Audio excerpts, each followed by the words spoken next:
So if you have ever found yourself in that situation where you just know that even as you are in church, once someone starts like this, you will take that phone. I used to be there. There's no point lying. I used to be there. Once someone starts, you know that's probably the place where everybody started, That's why most people start dozing off, right? And they say it's because it's not like praise and worship, you are moving your body, but or like sermon, you have to, for sermon you have to sit still. All of those excuses that people give. Or maybe you're at events or you're at seminars and you just can't concentrate. Once the old bubbly part of that time is over, you will just you have to whip out your phone. This one is for you. So let's look at it. So this is what I do, especially when I started to work on self-discipline.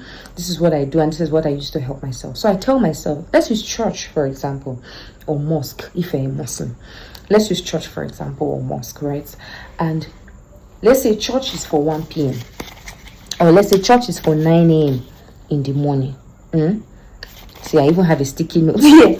Church is for 9 a.m. in the morning and you want to go to church. So you tell yourself on Saturday evening and you say, I'm going to bring out what I'm going to wear, I'm going to iron it and everything. And you do all of these things, which means you really want to go to church. You're determined to go to church. You wake up by 5 because you know that you have to leave your house by 7 so that you can beat traffic, so that you can get to church exactly by 9 o'clock and you don't miss any part of the service. So you do your best.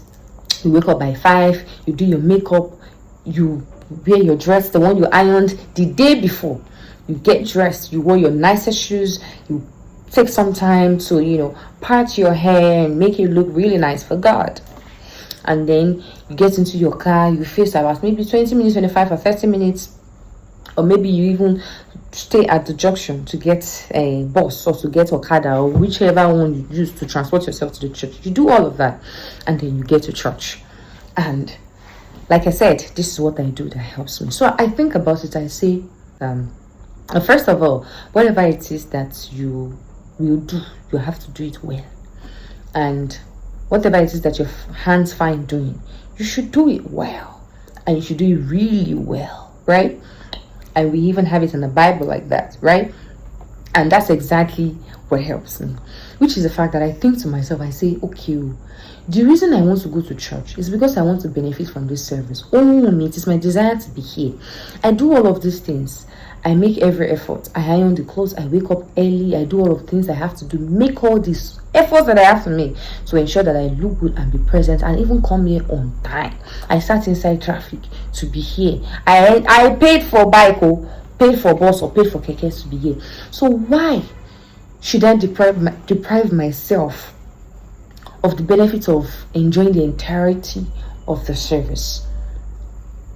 Sermon especially. So I started to fight it. So it just feels like you have wasted your own time if you cannot afford to drop that phone and listen, because that's the reason you are there.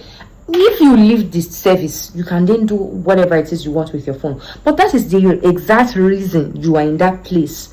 Say, this is the reason I am here. I made efforts. I knew what I was doing. No, they did not force me. I came here by myself to do these things.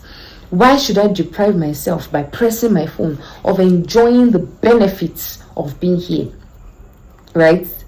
Same thing goes for seminars or programs. It's just the same thing. So for example, you attend a seminar, you attend an event, and the moment the serious part, after they've introduced all the speakers now, the moment that serious part where the speaker starts speaking, when that time you bring out your phone.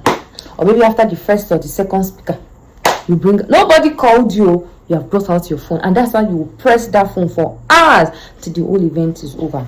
So I started to tell myself that, okay, so what's the point of coming here?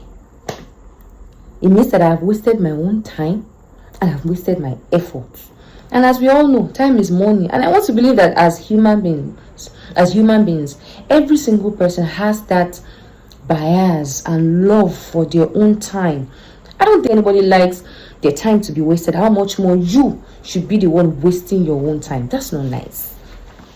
That's self-sabotage. You are self-sabotaging yourself, and that's not nice. You get? So I had to be very honest with myself, and I had to tell myself that. So imagine I will come to church after singing praise and worship and dancing and everything. Sermon time. When sermon time comes, That's when you now, bring out your phone, and then that service will be over. Nothing. That's it. When you now get home, you now be asking yourself, what did they even teach us during service today? You cannot remember it. You cannot remember what your ear did not hear. How much will enter your brain? You cannot remember it. Oh, Leon. Yes, so, and that's how I just started saying it, and that applied to every aspect of my life, every other area where I know that okay, I cannot afford to be the one wasting my own time, so I just have to focus, pay attention, and make do with do what I need to do in that period. And hopefully this helps you. If this helps you, thank God for you. Bye bye. I'll see you later.